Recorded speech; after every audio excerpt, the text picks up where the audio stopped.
Hello everyone. Today I'm excited to share an amazing video with you that you won't want to miss. Have you ever found yourself stuck with a phone that's locked to a carrier you don't want to use?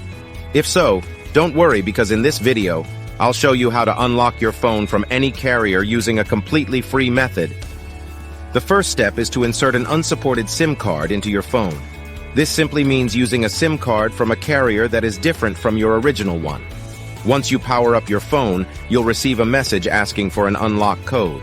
All you have to do is enter the unlock code, and boom! Your phone is now fully unlocked and ready to be used with any carrier you choose. To get a free carrier unlock code, simply visit useanysim.com and follow the easy-to-follow instructions provided.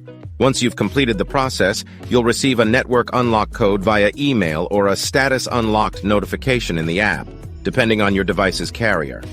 I hope you found this tutorial helpful, and stay tuned for more exciting content coming your way soon.